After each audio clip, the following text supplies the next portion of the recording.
بسم اللہ الرحمن الرحیم۔ گمنام ہیرو کے معزز ناظرین السلام علیکم۔ دوستو لائک ضرور کر دیا کریں، شکریہ۔ آئیے چلتے ہیں کہانی کی طرف۔ ہم عورتیں ہیں، ہمیں عورتوں کی طرح رہنا چاہیے، البتہ کوئی نقصان پہنچنے کا احتمال ہو تو بے شک مرد بن جایا کرنا۔ اس نے ایک نائٹی نکال کر آمنہ کو پہننے کے لیے دی، پھر دروازہ کھول کر دیکھا باہر کئی مسلح گارڈز کھڑی ہوئی تھی۔ اس نے کہا لیڈی ٹیلر کو فوراً بلاؤ۔ آمنہ نے پوچھا کیا کر رہی ہو؟ تمہارے لیے جو بھی کروں کم ہے، بیچارے کمانڈو ایکس نے مرتے مرتے تمہاری جیسی سہیلی دے دی۔ لیڈی ٹیلر آ گئی۔ شیبہ نے کہا آمنہ کا ناپ لو اور صبح ہونے تک اس کے چند جوڑے تیار کر دو۔ اس کا لباس میرے لباس سے کم تر نہیں ہونا چاہیے۔ اس کے بعد جتنے ملبوسات میرے لیے تیار ہوتے رہیں گے اتنے ہی اس کے لیے بھی تیار کیے جائیں گے۔ لیڈی ٹیلر اس کا ناپ لے کر چلی گئی۔ اس نے دروازے کو بند کیا، پھر آمنہ کے ساتھ آ کر پلنگ پر لیٹ گئی۔ صبح کے 4 بج رہے تھے۔ وہ 6 گھنٹے تک سوتی رہیں، 10 بجے بیدار ہو گئیں۔ جب انہوں نے کمرے کا دروازہ کھولا تو کتنی ہی کنیزیں ان کی خدمات کے لیے کھڑی ہوئی تھیں۔ سب سے پہلے ایک خوبصورت سی اسمارٹ سی لڑکی نے آگے بڑھ کر شیبہ سے پوچھا یوں تو آپ اپنی مرضی سے کسی کو بھی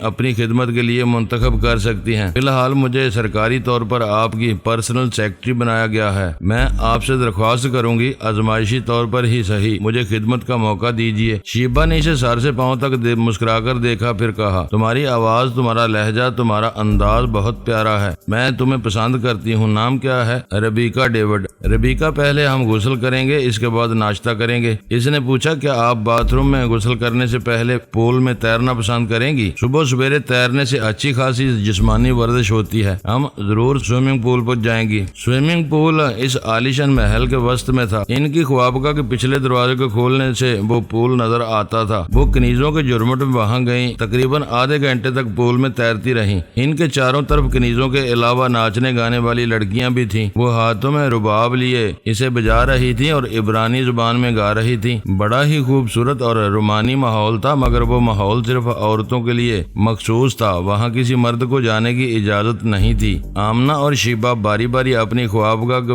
باتھ میں آئیں، پھر غسل وغیرہ کے بعد لباس تبدیل کیا، کھانے کے لیے خاص کمرے میں چلی گئیں۔ وہاں ناشتے کے دوران ربیکا نے نوٹ بک کھولتے ہوئے کہا آج صبح 10 بجے چند سرکاری افسران آپ سے ملاقات کرنا چاہتے تھے، اب تو 12 بجنے والے ہیں، کیا آپ انہیں ملاقات کا وقت دے سکتی ہیں؟ میں 1 بجے مل سکتی ہوں، صرف آدھے گھنٹے کے لیے۔ ربیکا اس کی باتوں کو نوٹ کرنے لگی۔ ہم 2 بجے تک آؤٹنگ کے لیے جائیں گے۔ میں آمنہ کو تل عبید شہر دکھانا چاہتی ہوں، میں یہاں پچھلے 2 ماہ سے ہوں، اس شہر کو اچھی طرح دیکھ چکی ہوں۔ تم نے ڈیوٹی کے دوران ہاسٹل میں رہ کر بہت کم دیکھا ہے، میں ایسی جگہ لے جاؤں گی جہاں ہاسٹل کی لڑکیوں کو جانے کی اجازت نہیں دی جاتی۔ ربیکا اس سے پوچھ رہی تھی وہ کہاں لنچ کرنا پسند کرے گی، شام کو 5 بجے دیگر سرکاری افسران سے ملاقات کرنا پسند کرے گی یا نہیں، پھر رات کے ڈنر کے متعلق کیا خیال ہے، وہ پوچھ رہی تھی اور شیبہ کے جوابات نوٹ کرتی جا رہی تھی۔ ٹھیک 1 بجے وہ آمنہ کے ساتھ ڈرائنگ روم میں داخل ہوئی۔ وہاں پہلے کی طرح سرکاری افسران بیٹھے ہوئے تھے۔ شیبہ نے آمنہ کے ساتھ ایک صوفے پر بیٹھتے ہوئے کہا آپ تمام حضرات سے پہلے ملاقات ہو چکی ہے، کیا کسی نئے مسئلے پر گفتگو کرنا چاہتے ہیں؟ ایک اعلیٰ افسر نے کہا مسئلہ تمہاری اور فرحاد کی دوستی کا ہے، اگرچہ دوستی اچھی چیز ہے، ہم بھی ایک بار نہیں بار بار فرحاد کو دوست بنانے کی کوشش کر چکے ہیں، اگر تمہارے ذریعے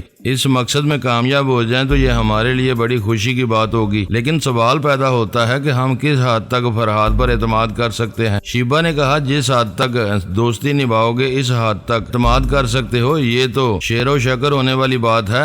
دودھ میں جتنی چینی ملاؤ گے اتنا میٹھا ہوگا، کم ملاؤ گے دودھ پھیکا ہوگا، بہت زیادہ ملاؤ گے کڑوا ہو جائے گا، لہذا دوستی نہ کم ہونا چاہیے نہ بہت زیادہ۔ اعتدال کا رشتہ اختیار کر کے بڑی حد تک اعتماد کیا جا سکتا ہے۔ دوسرے افیسر نے کہا ہم بابا صاحب کے ادارے کے ذمہ دار افراد سے گفتگو کرنا چاہتے ہیں، کسی ایسے نتیجے پر پہنچنا چاہتے ہیں جہاں سے ہماری مستحکم دوستی کا آغاز ہو سکے۔ میں شیخ صاحب سے دماغی رابطہ قائم کر کے آپ کا دوستانہ پیغام پہنچا دوں گی۔ ایک اور افسر نے کہا ہم جناب شیخ صاحب کو دعوت دیتے ہیں، وہ اپنے وفد کے ساتھ یہاں آئیں اور ہمیں مہمان نوازی کا موقع دیں۔ شیبہ نے کہا مجھے یقین ہے شیخ صاحب ضرور یہاں تشریف لائیں گے، ہمیں بھی یقین ہے وہ آئیں گے ہم دوستانہ ماحول میں اپنے مسائل طے کریں گے، لیکن ایک مسئلہ پھر بھی رہ جائے گا۔ شیبہ نے اسے سوالیہ نظروں سے دیکھا تو افسر نے کہا، تمہاری اور فرحاد کی دوستی کا مسئلہ، تم ایک دوسرے کو چاہتے ہو، لیکن صرف چاہنے سے تو محبت کی تکمیل نہیں ہوتی، تم اس سے ملنا چاہو گی، وہ تمہارے لیے تڑپتا ہوگا، لیکن یہ ملاقات کیسے ہوگی، کہاں ہوگی؟ شیبہ نے کہا، اس کا جواب آپ لوگوں نے دیا تھا، اگر میں فرحاد سے ملنے جاؤں گی تو یہاں سے جانے کی اجازت نہیں ملے گی، اور فرحاد کو بلایا جائے گا تو وہ آپ لوگوں کے جال میں پھنسنے کبھی نہیں آئے گا۔ شیبہ، یہ نہ سمجھو کہ ہم نے تمہیں قید کر رکھا ہے، جب تم پوری ذمہ داریوں کو سمجھتے ہوئے اپنے ملک اور قوم کے کام آتی رہو گی، اور جب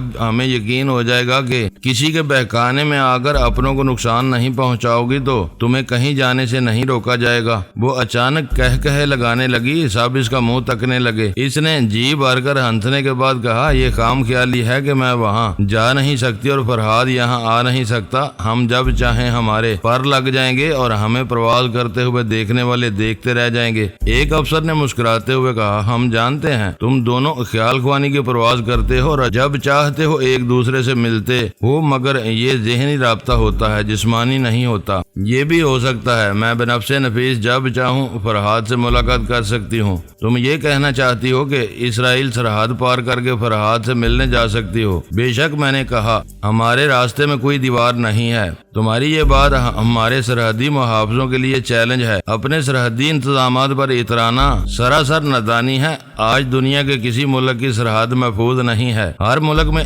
دہشت گرد گھسے چلے آتے ہیں۔ سخت حفاظتی انتظامات کے باوجود ایک ملک میں دوسرے ملک کے سراغرساں اور تخریب کار موجود رہتے ہیں۔ جب ایسے لوگ سرحدوں میں داخل ہو جاتے ہیں تو ٹیلی پیتھی جاننے والوں کے لیے کون سی بڑی بات ہے؟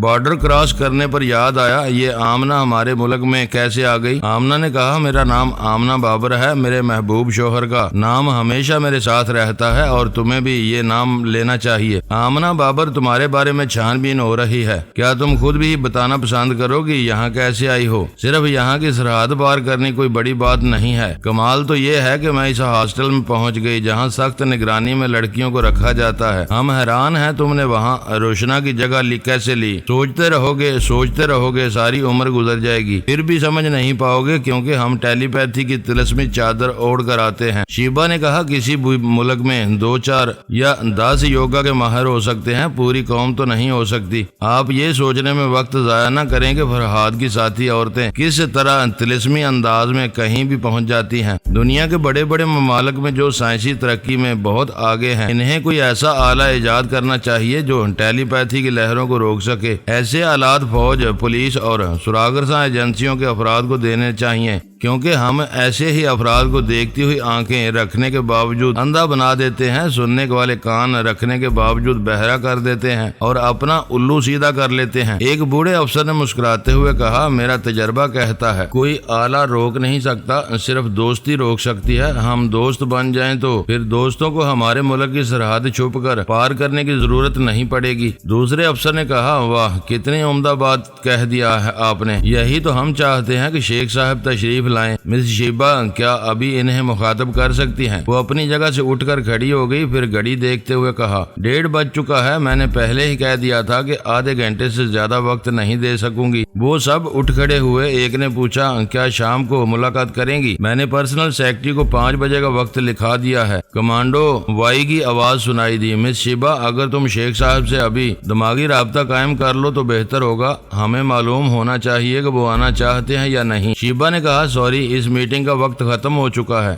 وہ آمنہ کے ساتھ چلتے ہوئے ڈرائنگ روم سے باہر آئی، پھر جو پروگرام سیکرٹری کو لکھوایا تھا اسی کے مطابق تفریح کے لیے رہائش گاہ سے باہر آئی۔ ایک خوبصورت ایئر کنڈیشن مرسیڈیز کھڑی ہوئی تھی، آگے پیچھے بھی کاریں تھیں جن میں باڈی گارڈز تھے۔ شیبہ نے کہا، میں آمنہ کے ساتھ صرف ایک گاڑی میں جاؤں گی، ہمارے آس پاس کوئی گاڑی نہیں ہوگی، ہمیں باڈی گارڈز کی ضرورت نہیں ہے۔ وہاں کھڑے ہوئے ایک افسر نے سمجھایا، مس صاحبہ، آپ کی حفاظت کے لیے یہ نہایت ضروری ہے۔ میں اپنی حفاظت خود کر سکتی ہوں، پھر میرے ساتھ آمنہ بھی ہے، مجھے کسی کی ضرورت نہیں ہے۔ وہ آمنہ کے ساتھ گاڑی کی پچھلی سیٹ پر بیٹھ گئی۔ ڈرائیور نے کار سٹارٹ کی، پھر ڈرائیو کرتا ہوا رہائش گاہ کے احاطے سے باہر جانے لگا۔ وہاں کھڑے ہوئے افسران اور مسلح سپاہی اسے جاتے ہوئے دیکھ رہے تھے، بہت مجبور تھے، اسے ناراض نہیں کر سکتے تھے۔ افسر نے فوراً ہی ٹیلی فون کا ریسیور اٹھا کر نمبر ڈائل کیے۔ اپنے اعلیٰ حکام سے رابطہ قائم ہوتے ہی رپورٹ دینے لگا کہ شیبہ آمنہ کے ساتھ گئی ہے اور کسی بھی مسلح باڈی گارڈ کو اپنے ساتھ لے جانا گوارا نہیں کیا ہے۔ میری نیند کے دوران یہ سب کچھ ہوتا رہا۔ مجھے اپنے مقررہ وقت کے مطابق 1 بجے تک سونا تھا، مگر 10 بجے آنکھ کھل گئی۔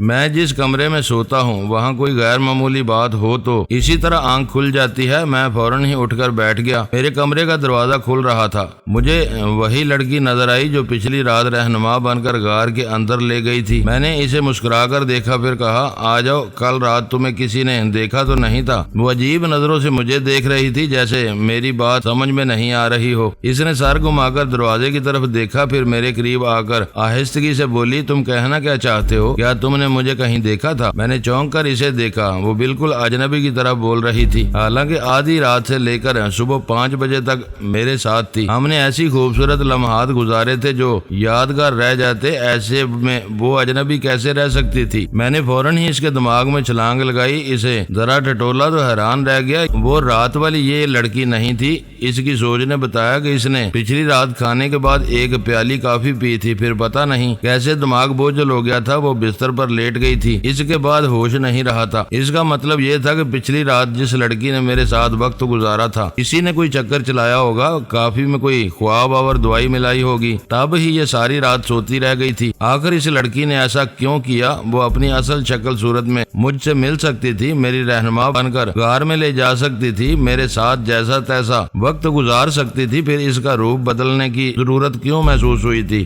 جواب سمجھ میں آ گیا، یہ مکاری سونیا کی تھی۔ اس نے کہا تھا، مرد کو اپنی عورت پرانی لگتی ہے، دوسری عورت خواہ کتنی ہی کم تر ہو نئی سی لگتی ہے۔ اس بنیادی نقطے کے مطابق وہ مجھے 2 بار چکر دے گئی تھی۔ وہ 2 بار میرے پاس آئی، میرے ساتھ اچھا خاصا وقت گزارا، اور مجھے معلوم نہ ہو سکا کہ وہ میری عورت ہے اور اس میں کوئی پرانا پن ہے۔ وہ تو مجھے ہر لمحہ نئی سی لگتی رہی اور میں نئے پن کے شہر میں کھویا رہا۔ اس نے بڑا ہی عجیب اور انوکھا انداز اختیار کیا تھا۔ وہ میری دسترس میں ہوتی تھی مگر نظر نہیں آتی تھی، اور جو نظر آتی تھی وہ کوئی اور ہوتی تھی۔ جب وقت گزر جاتا تھا تو پتہ چلتا تھا کوئی اور نہیں تھی، وہی تھی جو میری دسترس میں تھی۔ اس نے قسم دی تھی جب تک وہ اجازت نہ دے میں اس کے دماغ میں ایک ساتھ کے لیے بھی جھانکنے کی کوشش نہ کروں۔ میں نے وعدہ کر لیا تھا اور اپنی زبان کا پابند تھا۔ اس طرح اسے موقع مل گیا تھا۔ وہ روپ بدل کر آنکھ مچولی کھیلتی تھی، آواز بدل کر کانوں میں رس گھولتی تھی اور نت نئی اداؤں سے ایک نئی عورت بن جاتی تھی۔ اس طرح ثابت کرتی تھی کہ عورت کہیں سے خراب نہیں ہوتی،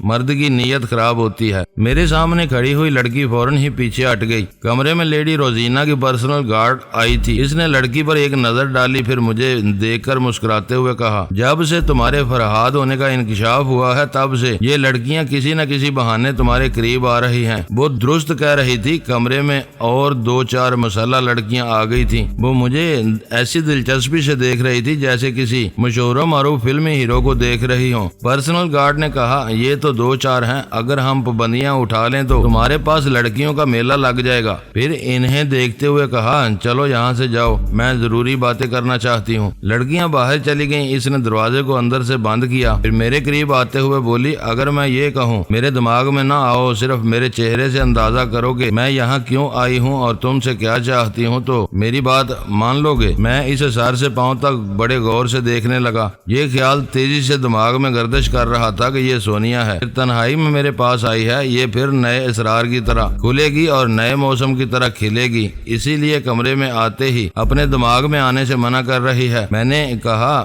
میں دن رات خیال خوانی کرتے کرتے تنگ آ گیا ہوں، تم چہرے کے ذریعے اندازہ کرنے کے لیے کہہ رہی ہو، میرے پاس اتنی فرصت نہیں ہے۔ میں بیدار ہوتے ہی باتھ روم میں جاتا ہوں، سو سوری۔ میں باتھ روم کی طرف جانے لگا، وہ فوراً ہی میرے سامنے آ گئی، میرا راستہ روک کر التجا امیز لہجے میں بولی، فرصت نہیں ہے تو میرے دماغ میں آ کر ہی معلوم کر لو۔ میں زبان سے کہہ نہیں سکتی، مجھے شرم آتی ہے۔ میں نے اسے انگلی دکھا کر تنبیہ کے انداز میں کہا، تم مجھے دماغ میں آنے کی اجازت دے رہی ہو ورنہ میں زبان کا پابند رہا ہوں۔ یہ کہتے ہی میں اس کے دماغ میں پہنچ گیا، تب پتا چلا یہ تو وہی پرسنل گارڈ ہے جسے میں پچھلی رات سے دیکھتا آیا ہوں۔ خواہ مخواہ سونیا ہونے کا شبہ کر رہا تھا۔ میں چند سیکنڈ تک اس کے چہرے کو تکتا رہا اور اس کے خیالات پڑھتا رہا۔ وہ شرم سے سر جھکائے ہوئے تھی۔ میں نے کہا، تم کافی سمجھدار ہو، خوب سوچ سمجھ کر اپنے مستقبل کا فیصلہ کرنا چاہتی ہو۔ ٹھیک ہے، میں اس سلسلے میں تمہاری مدد کروں گا، تم باہر جاؤ۔ وہ اسی طرح سر جھکائے میری خوابگاہ کے پچھلے دروازے سے چلی گئی۔ دروازہ پھر بند ہو گیا۔ میں غسل کرنے باتھ روم میں چلا آیا۔ اس کے دماغ میں بھی موجود رہا۔ اس رہائش گاہ سے دور فارم کے اطراف چھوٹے چھوٹے کوارٹر بنے ہوئے تھے جہاں لیڈی روزینہ کے مسلح مرد فوجی رہا کرتے تھے۔ ان میں اکثریت ایسے لوگوں کی تھی جو ترکی زبان بول نہیں سکتے تھے۔ لیڈی روزینہ بھی مجبور تھی، اپنے فارم میں تمام ترک باشندوں کو نہیں رکھ سکتی تھی، امریکی باشندوں کو ملازم رکھنا ضروری تھا۔ انہی میں ایک جوان ایسا تھا جسے پرسنل گارڈ چاہتی تھی۔ دونوں اس بات پر متفق ہو گئے تھے کہ ملازمت کے 30 برس پورے ہو جائیں گے اور وہ ریٹائرڈ ہو جائے گی تو وہ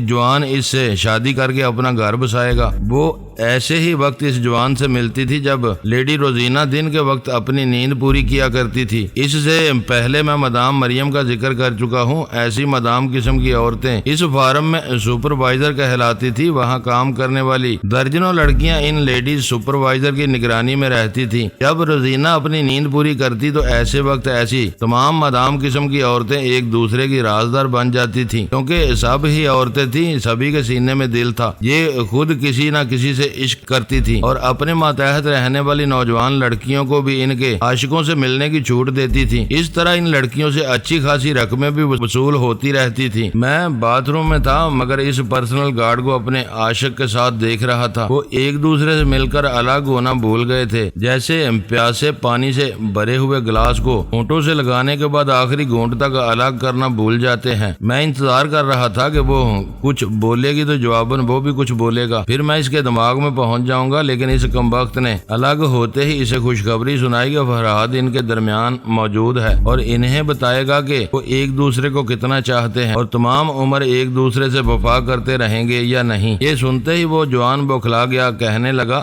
یہ تم کیا کہہ رہی ہو؟ کل رات تم نے کہا تھا فرحاد یہاں نہیں ہے۔ مائیکل پر شبہ غلط تھا۔ ہاں، یہ اس کی ٹیلی پیتھی کا کمال تھا۔ اس نے اپنے علم کے ذریعے میڈیکل رپورٹ میں تبدیلی کرا دی تھی۔ یہی مائیکل گارسن دراصل فرحاد ہے۔ میں اتنی دیر میں اس عاشق کے خاص خیالات پڑھ چکا تھا۔ میں نے اس کی زبان سے کہا، یو شٹ اپ، تم نے مجھے دھوکہ دیا ہے۔ تم نے یہ بات مجھ سے اب تک چھپائی کہ فرحاد یہاں موجود ہے، اب اچانک بتا رہی ہو۔ وہ تو اب تک میرے چور خیالات پڑھ چکا ہوگا۔ پرسنل گارڈ نے حیرانی سے پوچھا، کیا تمہارے دماغ میں ایسے چور خیالات بھی ہیں جو مجھ سے چھپائے جا سکتے ہیں؟ وہ میری مرضی کے مطابق کہنے لگا، ہاں، ہر انسان اندر سے تھوڑا بہت چور ہوتا ہے۔ میں سپر ماسٹر کا ایک اہم اعلی کار ہوں، اس کے لیے جاسوسی کے فرائض انجام دیتا ہوں۔ جب میں نے دیکھا کہ لیڈی کے فارم میں مرد محافظ صرف آؤٹ ڈور میں رہتے ہیں اور انہیں رہائش گاہ کے قریب آنے کی اجازت نہیں دی جاتی تو تمہیں پھانسنا شروع کیا۔ تم میرے فریب میں آ گئی اور میں محبت کا ناٹک کھیلنے لگا۔ میں تم سے باتوں ہی باتوں میں اس رہائش گاہ کے اندرونی حالات معلوم کرتا رہتا تھا۔ میں کل سے بہت پریشان ہوں۔ جب سے تم نے بتایا کہ مائیکل گارسن پر فرحاد ہونے کا شبہ کیا جا رہا ہے تو مجھے اپنی ترقی کے مواقع صاف نظر آ رہے تھے۔ سپر ماسٹر مجھے منہ مانگی دولت دیتا، یہاں کے سرمایہ داروں میں میرا شمار ہونے لگتا۔ فرحاد کو گرفتار کرنا بچوں کا کھیل نہیں ہے، لیکن اس کے متعلق معلومات فراہم کرنا بھی ایک بڑا کارنامہ ہوتا۔ اگر میں یہ نشاندہی کر دیتا کہ فرحاد اس فارم پر موجود ہے تو وہ کہتے کہتے رک گیا، پھر کہنے لگا، مجھے دیر نہیں کرنا چاہیے، اب بھی وقت ہے، میں یہ کارنامہ سر انجام دے سکتا ہوں، میں ابھی سپر ماسٹر کو اطلاع دے سکتا ہوں۔ یہ کہتے ہی اس نے اپنی جیب میں ہاتھ ڈالا، پھر ایک چھوٹا سا ٹرانسمیٹر نکال لیا۔ پرسنل گارڈ نے پوچھا، یہ کیا کر رہے ہو؟ کیا تم فرحاد کو اس کے دشمنوں کے حوالے کرنا چاہتے ہو؟ وہ ٹرانسمیٹر کو آپریٹ کرنے لگا۔ پرسنل گارڈ نے فوراً ہی ریوالور نکال کر اسے نشانے پر رکھتے ہوئے کہا، اسے میرے حوالے کر دو ورنہ گولی مار دوں گی۔ اس نے حقارت سے کہا، فرحاد کو دیکھتے ہی مجھ سے محبت کا بخار اتر گیا ہے۔ تم مجھے باتوں میں لگا کر ٹرانسمیٹر کو آپریٹ کر رہے ہو۔ میں آخری وارننگ دے رہی ہوں، اسے آف کر دو اور میرے حوالے کر دو۔ اس نے گھورتے ہوئے دیکھا، پھر آف کر کے اسے بڑھا دیا۔ وہ بولی، میں ہاتھ بڑھا کر نہیں لوں گی، میں نے بھی کچھ تربیت حاصل کی ہے، اسے میرے قدموں کے پاس پھینک کر پیچھے ہٹ جاؤ۔ اس نے یہی کیا، چھوٹے سے ٹرانسمیٹر کو اس کے قدموں کی طرف پھینک دیا، لیکن پھینکنے کے دوران اس کے ریوالور والے ہاتھ پر ایک لات ماری۔ وہ ہاتھ سے نکل گیا، فضا میں اچھل گیا، مگر نیچے آنے سے پہلے ہی جوان نے اسے کیچ کر لیا۔ پھر اس محبوبہ کو نشانے پر رکھتے ہوئے بولا، بے شک تم نے بہت تربیت حاصل کی، باقی جو حاصل کرنے کے لیے رہ گیا ہے وہ تمہارے ریوالور کی ایک گولی سکھا دے گی۔ اس کی آنکھیں بھیگ گئیں، اگرچہ وہ سخت جان تھی، خطرناک ہتھیاروں سے کھیلتی تھی، لیڈی روزینہ کی باڈی گارڈ تھی، پھر بھی ایک عورت تھی، محبت میں ناکامی عورت کو رلا دیتی ہے۔ وہ روتے ہوئے بولی، ایک محبت کرنے والا کسی خوش نصیب کو ہی ملتا ہے، میری بد نصیبی کا یہی انجام ہونا چاہیے۔ یہ سینہ جو تمہارے لیے ڈھال بن سکتا تھا مشق ستم کے لیے حاضر ہے، گولی چلاؤ۔ وہ آنسو بھری آنکھوں سے دیکھنے لگی، اس کی انگلی ٹریگر پر گئی مگر پھر واپس آ گئی۔ پھر اس نے ٹریگر پر انگلی رکھ کر گولی چلانے کی کوشش کی مگر ناکام رہا۔ اس نے دونوں ہاتھوں سے ریوالور تھام لیا اور دوسرے ہاتھ کی انگلی ٹریگر پر لانے کی کوشش کرنے لگا۔ اسے بار بار ناکامی ہو رہی تھی، آخر اس نے جھنجھلا کر ریوالور اس کے قدموں میں پھینک دیا، پھر کہا، یہ کوئی ریوالور ہے، چلتا ہی نہیں ہے۔ اس نے اپنا ریوالور نکال لیا، اسے نشانے پر رکھتے ہوئے گولی چلانے کی کوشش کی، پھر ناکام رہا۔ بد نصیب محبوبہ اسے حیرانی سے دیکھ رہی تھی، وہ جھنجھلا کر بولا، تم سمجھتی ہو مجھے ریوالور چلانا نہیں آتا، دراصل ان دونوں ریوالوروں میں کوئی خرابی ہے، اب اسے میں کنپٹی پر رکھ کر چلاؤں گا تب بھی نہیں چلے گا، یہ دیکھو۔ اس نے ریوالور کو کنپٹی پر رکھ لیا، وہ تیزی سے قریب آئی، اس کے ہاتھ کو پکڑ کر بولی، کیا کر رہے ہو، گولی چل جائے گی۔ واہ ہری عورت بے وفائی کے زخم سہتی ہے مگر بے وفا کو اپنی آنکھوں کے سامنے مرتے نہیں دیکھ سکتی۔ وہ میری مرضی کے مطابق عمل کر رہا تھا، اس نے ہنستے ہوئے کہا۔ لیڈی روزینہ سے کہنا وہ ہزاروں کی تعداد میں مسلح عورتوں کی فوج بنا لے پھر بھی محفوظ نہیں رہ سکے گی، کیونکہ مسلح عورتوں کو ہتھیاروں سے شکست دینا ضروری نہیں ہے، وہ تو جذبات سے ماری جاتی ہیں۔ پھر کنپٹی سے ریوالور کی نال کو لگانے لگا۔ وہ اس کا ہاتھ کھینچ کر بولی، یہ حماقت نہ کرو، میں کسی کو نہیں بتاؤں گی کہ تم سپر ماسٹر کے آدمی ہو، مگر وعدہ کرو فرحاد کو نقصان نہیں پہنچاؤ گے۔ تم دیکھ رہی ہو کہ ہمارے دونوں ریوالور کام نہیں کر رہے ہیں، میں پھر اسے کنپٹی پر رکھ کر آزماتا ہوں، اگر یہ نہ چلا تو میں فرحاد کے خلاف سازشیں نہیں کروں گا، اور اگر چل گیا تو سمجھ لینا میں جھوٹا اور فریبی تھا، عاشق نامراد تھا، اپنے ہی ریوالور کی گولی سے مر گیا۔ یہ کہتے ہی اس نے ریوالور کو کنپٹی سے لگایا، پھر ٹریگر کو دبا دیا۔ ٹھائیں کی آواز کے ساتھ پرسنل گارڈ چیختی ہوئی دور ہٹ گئی۔ اس کا عاشق زمین پر یوں گرا تھا کہ اسے تڑپنے کی مہلت بھی نہ ملی، اتنے قریب سے چلنے والی گولی نے یک بارگی ٹھنڈا کر دیا تھا۔ دوسری مسلح عورتیں دوڑتے ہوئے ادھر آ رہی تھی، پرسنل گارڈ نے زمین پر پڑے ہوئے ریوالور کو اٹھایا، اسے ہولسٹر میں رکھا، آنکھوں سے نکلنے والے آنسو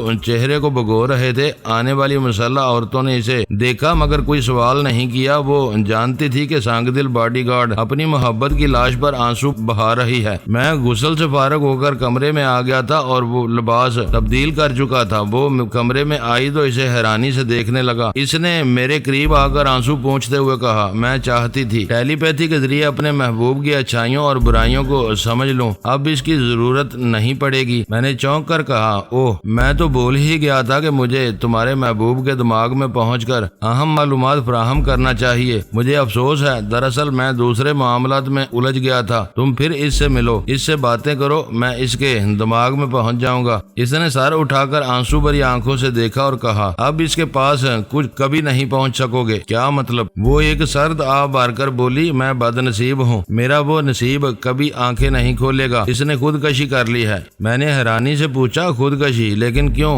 وہ مجھے خالی خالی نظروں سے دیکھنے لگی۔ وہ بھول گئی تھی کہ خیال خوانی کے ذریعے اس کی سوچ پڑھ سکتا ہوں۔ اس وقت اس کی تمام تر سوچیں اپنے نامراد محبوب پر مرکوز تھیں۔ وہ سوچ رہی تھی، کیا میں کہہ دوں کہ وہ بے وفا تھا، غدار تھا، مجھے اعلیٰ کار بنا کر میری معصومیت اور محبت سے کھیل کر یہاں کے راز معلوم کرنے آیا تھا، فرحاد کی حقیقت معلوم کر کے سپر ماسٹر کو اطلاع دینا چاہتا تھا۔ وہ سوچ رہی تھی اور اس کی دوسری سوچ کہہ رہی تھی، نہیں میں یہ نہیں کہہ سکتی، میں ہرگز ایسا نہیں کہہ سکتی، یہ میری محبت کی توہین ہوگی۔ کیا ہوا، وہ بے وفا تھا، لیکن اس کی بے وفائی اس کے ساتھ ختم ہو گئی۔ مجھے اپنی محبت کی شرم رکھنی ہے، اس طرح اس بے وفا کی شرم بھی رہ جائے گی۔ اس نے پھر مجھے دیکھا لیکن دیر تک نظریں نہ ملا سکی۔ نظریں چراتے ہوئے بولی، وہ میری غلطی سے مارا گیا۔ کیسی غلطی؟ وہ میرا دیوانہ تھا، میرے بغیر نہیں رہ سکتا تھا، کہہ رہا تھا آج ہی شادی کرنی ہوگی، اور میں کہہ چکی تھی جب تک ملازمت کے 30 برس پورے نہیں ہوں گے شادی نہیں کروں گی۔ جب میں نے صاف انکار کیا تو اس کے دل کو صدمہ پہنچا۔ اس نے اپنا ریوالور نکالا اور میرے دیکھتے ہی دیکھتے خودکشی کر لی۔ وہ پھوٹ پھوٹ کر رونے لگی، دونوں ہاتھوں سے چہرہ کو تھام کر وہاں سے جاتے ہوئے بولی، میں محبت کے قابل نہیں ہوں، میں محبت کے قابل نہیں ہوں۔ وہ دوڑتے ہوئے دروازہ کھول کر باہر چلی گئی۔ ہماری دنیا میں کیسی کیسی محبت کرنے والی ہستیاں ہیں، انہی کے دم سے ابھی محبت باقی ہے، ورنہ ہتھیار، دہشت گردی، جنگ، نفرت، منشیات اور دوسرے نفرت پھیلانے والے عناصر کی بہتات سے یہ دنیا جہنم بن جاتی۔ لیکن ہمیں کہیں نہ کہیں سے کسی نہ کسی رشتے سے تھوڑی سی محبت ضرور ملتی ہے، جیسے عدلی بیمار کو ایک خوراک دوا مل جاتی ہے یا انجیکشن لگ جاتا ہے تو وہ زندگی کی حرارت محسوس کرنے لگتا ہے۔ اسی طرح ہماری بیمار دنیا میں محبت ایک عارضی دوا ہے جو ہمیں وقفے سے تھوڑا زندہ رکھتی ہے۔ میں ایک آرام کرسی پر آ کر بیٹھ گیا، پھر باس کو مخاطب کرتے ہوئے پوچھا، بھگوان ہیرا سوامی کی فائل کے متعلق بتاؤ۔ وہ ہچکچاتے ہوئے بولا، مجھے افسوس ہے، ہم کئی برسوں سے کوشش کر رہے ہیں ہمارا کوئی آدمی CIB ڈپارٹمنٹ میں چلا جائے، لیکن new York central intelligence bureau کے مختلف شعبوں میں سخت انتظامات کیے گئے ہیں، کوئی اجنبی داخل نہیں ہو سکتا، خصوصاً ریکارڈ روم کی طرف جانے کے لیے ایسے کوریڈور سے گزرنا پڑتا ہے جہاں سے گزرنے والا ٹی وی اسکرین پر نظر آتا ہے اور فوراً ہی گرفتار کر لیا جاتا ہے۔ اگر وہاں سے کسی طرح بچ نکلے تو ریکارڈ روم کے دروازے سے لے کر پوری فرش تک نادیدہ الیکٹرک الارم موجود ہے۔ فرش کے جس حصے میں بھی قدم رکھا جائے خطرے کی گھنٹی بجنے لگتی ہے۔ تم ناکامی کا اعتراف کر رہے ہو جناب، ہم بہت مجبور ہیں، ایسی جگہ صرف آپ کی ٹیلی پیتھی کام آ سکتی ہے۔ میں ٹیلی فون کے ذریعے CIB کے ڈائریکٹر جنرل سے گفتگو کر سکتا ہوں، آپ اس کے دماغ میں پہنچ کر وہاں کے مختلف شعبوں کے انچارج وغیرہ تک پہنچ سکتے ہیں۔ اس سلسلے میں ایک اور شخص کو اپنا اعلی کار بنا سکتے ہیں۔ کون ہے وہ شخص؟ امریکن ڈیلی نیوز پیپر کا ایک صحافی ہے، آج کل وہ بھگوان ہیرا سوامی کے متعلق ایسے مضامین لکھ رہا ہے جس میں جھوٹ سچ کی آمیزش ہے۔ وہ چاہتا ہے بھگوان ہیرا سوامی کے متعلق تمام حقائق سامنے لے آئے، جب وہ ناکام ہوتا ہے تو اس میں کچھ جھوٹ ملا دیتا ہے۔ تم اسی اخباری رپورٹر سے رابطہ قائم کرو، میں اسے اعلی کار بناؤں گا۔ وہ ریسیور اٹھا کر نمبر ڈائل کرنے لگا، تھوڑی دیر میں اس سے رابطہ قائم ہو گیا۔ باس نے پوچھا، کیا آپ ہی اخباری رپورٹر مسٹر کیری ڈان ہیں؟ جی ہاں، فرمائیے، میں آپ کے مضامین پڑھ رہا ہوں۔ بھگوان ہیرا سوامی کا کیس نہایت دلچسپ ہے، آخر آپ اتنی سچی معلومات کیسے حاصل کر لیتے ہیں؟ آپ کون ہیں اور یہ سوال کیوں کر رہے ہیں؟ اس کے ساتھ ہی باس نے رابطہ ختم کر دیا۔ میں نے کہا، اتنا ہی کافی ہے۔ میں اخباری رپورٹر کیری ڈان کے پاس پہنچ گیا۔ وہ ہیلو کہنے کے بعد ریسیور رکھ چکا تھا، سمجھ رہا تھا رابطہ کسی وجہ سے منقطع ہو گیا ہے، فون کرنے والا شاید اسے پھر مخاطب کرے۔ میں نے اس کے دماغ میں بھگوان ہیرا سوامی کا نام لیا، اس کی سوچ ادھر گھوم گئی۔ وہ سوچنے لگا، جب سے میں یہ مضمون لکھ رہا ہوں میری شہرت میں اضافہ ہو گیا ہے، مگر افسوس میں رینی کو کھو کر یہ دولت اور شہرت حاصل کر رہا ہوں۔ رینی اسی اخبار میں سچی کہانیوں کے عنوان سے ایک صفحہ لکھتی تھی، جس اخبار میں کیری ڈان مضمون لکھتا تھا۔ وہ اب بھی اس اخبار سے منسلک تھی، لیکن کیری سے ملاقات نہیں کرتی تھی۔ 6 ماہ پہلے اس کی بہترین دوست تھی، اسے یقین تھا کہ اتنی خوبصورت لڑکی جلد ہی لائف پارٹنر بن جائے گی، مگر اس کی یہ ادھوری محبت شرمندہ تکمیل نہ ہوئی۔ اس نے ایک دن رینی کو اخبار کے مالک کے ساتھ کار میں بیٹھ کر جاتے دیکھا، اس کے بعد وہ اس سے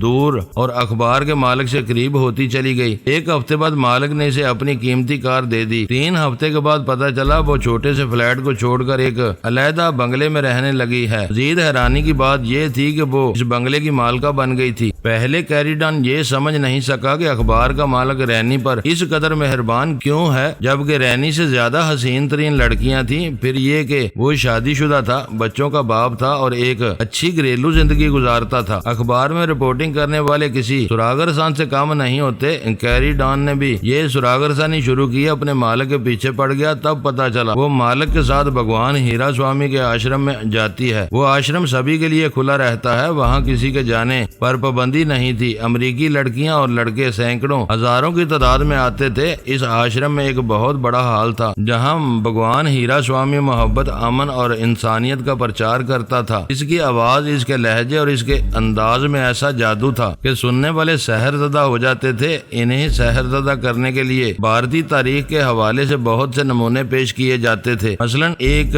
ایسا بڑا ہال تھا جہاں اجنتا اور الورا کی مورتیوں کے نمونے بنے ہوئے تھے۔ جوان عورتوں اور مردوں کی یہ مورتیاں محبت کی ابتدا سے لے کر ہوس کی تکمیل تک تمام مناظر پیش کرتی تھی۔ نئی نسل کے جوان ان مورتیوں کو بڑی دلچسپی اور بڑے شوق سے دیکھتے تھے۔ وہاں ایک چھوٹے سے سینما ہال کی طرح ایسا کمرہ تھا جس کے اسکرین پر صدیوں پرانے راجاؤں، مہاراجاؤں، ان کی داسیوں کے تعلقات کے متعلق فلمیں دکھائی جاتی تھیں۔ مندروں اور دیو داسیوں کا ماحول بھی دکھایا جاتا تھا۔ یہ سب ایسا رومان پرور اور جذباتی ماحول ہوتا تھا کہ وہاں ایک بار آنے والا بار بار آنے پر مجبور ہو جاتا تھا۔ اس آشرم کی چار دیواری ایک مربع میل تک پھیلی ہوئی تھی۔ وہاں ایک ایسا ہال بھی تھا جہاں ہندوستان کی قدیم تاریخ سے متعلق طرح طرح کے لٹریچر کتابوں کی صورت میں رکھے ہوئے تھے۔ وہ تمام کتابیں بڑی دلچسپ ہوتی تھیں، پڑھنے سے تعلق رکھتی تھیں۔ ان کتابوں میں دو باتیں سمجھائی گئی تھیں۔ ایک تو عبادت کے لیے لازمی ہے کہ انسان اپنی تمام توجہ ایک خالق حقیقی پر مرکوز کر دے، اور محبت کرنے کے لیے بھی یہی لازم ہے کہ وہ صرف اپنے محبوب کا ہو اور ساری دنیا کو بھول جائے۔ اس نے محبوب حقیقی اور محبوب مجازی کا موازنہ کرتے ہوئے یہ ثابت کیا تھا کہ عبادت یا محبت میں گم ہو جانے کے لیے بھنگ پینا ضروری ہے۔ یہ ہندوستان کی قدیم تاریخ میں ہے۔ شیو شنکر کے ماننے والے بھنگ کے نشے میں مست ہو کر رقص کرتے ہیں اور اس کی پوجا کرتے ہیں۔ اب یہ بھنگ کیا ہوتا ہے، کیسے تیار ہوتا ہے، امریکی باشندے کچھ اس کے متعلق جانتے ہیں، لیکن ہندوستانی جس طریقے پر بھنگ تیار کرتے ہیں وہ ان کے لیے نئی اور انوکھی چیز تھی۔ انہوں نے بھنگ جیسے نشے میں دودھ ملائی، پستہ اور بادام جیسی مقوی غذائیں شامل کی اور یہ ثابت کیا کہ یہ نشہ نہیں بلکہ ایسا ٹانک ہے جو جسمانی قوت میں اضافہ بھی کرتا ہے اور ایسی مستی، بے خودی پیدا کرتا ہے کہ اس بے خودی میں عورت سے محبت بھی ہوتی ہے اور بھگوان کی عبادت بھی۔ ان کتابوں میں جو دوسری بات ثابت کی گئی وہ یہ کہ بھگوان ہر دور میں کسی نہ کسی انسان کے روپ میں نمودار ہوتا ہے اور اس دنیا میں انسان کے درمیان موجود رہتا ہے۔ موجودہ دور میں بھگوان نے ہیرا سوامی کا روپ اختیار کیا ہے، اسی لیے وہ بھگوان ہیرا سوامی کہلاتا ہے۔ کیری ڈان نے وہاں پہنچ کر پورے ایک میل کا چکر لگایا تھا اور آشرم کی ہر جگہ کو دیکھا تھا۔ آشرم اسے کہتے ہیں جہاں لاوارث یا بھٹکے ہوئے لوگ یا دنیا کے ٹھکرائے ہوئے افراد پناہ لیتے ہیں۔ آشرم میں مفت رہنے، کھانے پینے کی سہولتیں فراہم کی جاتی ہیں۔ ایسے لوگوں کے لیے بھگوان ہیرا سوامی کے آشرم میں چھوٹے چھوٹے کاٹیج بنے ہوئے تھے۔ ان کاٹیجوں میں ایئر کنڈیشنر کمرے اور اٹیچ باتھ روم تھے۔ وہاں ضرورت زندگی کا تمام سامان موجود ہوتا تھا۔ آشرم کی چار دیواری میں ایک چھوٹا سا میدان تھا جہاں بھگوان ہیرا سوامی ہیلی کاپٹر کے ذریعے آتا تھا، سینکڑوں لڑکیوں اور لڑکوں کو اپنا دیدار کراتا تھا، اپنے فلسفے کا پرچار کرتا تھا، پھر انہیں آشیرواد دے کر ہیلی کاپٹر سے واپس چلا جاتا تھا۔ کیری ڈان کو سمجھ میں نہیں آیا چکر کیا ہے۔ اسے شبہ تھا وہاں کوئی غیر قانونی دھندا ہوتا ہے، لیکن ایسی کوئی بات نظر نہیں آئی۔ نشہ کرنا، عورتوں اور مردوں کا آزادی سے ملنا کوئی معیوب بات نہیں تھی۔ امریکی سوسائٹی میں ایسا ہوتا ہی ہے۔ رینی آشرم میں آتے ہی یک بیک کیسے دولت مند بن گئی تھی یہ اس کی سمجھ میں نہیں آ رہا تھا۔ اس نے اس کا تعاقب بھی کیا تھا لیکن آشرم کی بھیڑ میں وہ کہیں گم ہو گئی تھی۔ اب کیری ڈان نے انٹیلیجنس والوں سے رجوع کیا تھا، ان سے تعاون کی درخواست کی۔ انہوں نے بھگوان ہیرا سوامی کے متعلق کچھ معلومات فراہم کی۔ کیری ڈان نے انہی معلومات کی بنیاد پر بھگوان ہیرا سوامی کے خلاف لکھنا شروع کیا۔ اخبار کے مالک نے اس مضمون کو چھاپنے سے انکار کر دیا۔ مجبوراً اس نے اخبار کو خیر بات کہہ دیا، پھر دوسرے اخبار میں ملازمت کر لی۔ وہاں اس کے مضامین کو بہت پسند کیا گیا، وہ مسلسل چھپنے لگا۔ بعد میں کیری ڈان کو اپنی حماقت کا احساس ہوا کیونکہ وہ ہیرا سوامی کے خلاف جو کچھ بھی لکھتا تھا اس سے اور اس کی پبلسٹی ہوتی تھی، اس بھگوان کی شہرت میں اضافہ ہوتا جا رہا تھا۔ آئے دن یہ خبر ملتی تھی کہ امریکی لڑکیاں اور لڑکے ہندو دھرم اختیار کرتے جا رہے ہیں۔ جب ایسے جوانوں سے دریافت کیا جاتا تو وہ کہتے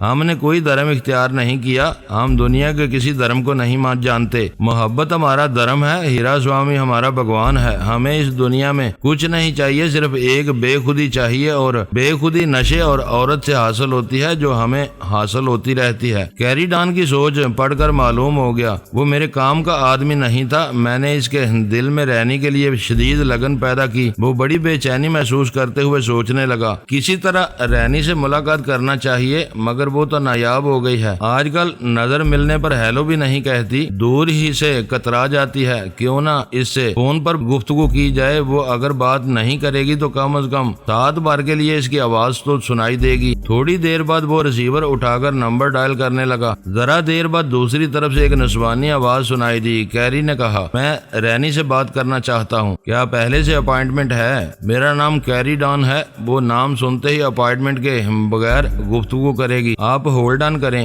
ہولڈ آن کا مطلب ہے ریسیور سے چپکے رہو، انتظار کرتے رہو، اور میں ایسا نہیں کر سکتا تھا۔ میں دوسری طرف بات کرنے والی کے پاس پہنچ گیا۔ وہ انٹرکام کے ذریعے کہہ رہی تھی، مسٹر کیری ڈان آپ سے گفتگو کرنا چاہتے ہیں۔ دوستو ویڈیو کو لائک ضرور کر دیا کریں۔ ISI پاک آرمی زندہ باد، پاکستان پائندہ باد۔ معزز ناظرین، اپنا خیال رکھیے گا اور اپنے اس چینل کا بھی شکریہ۔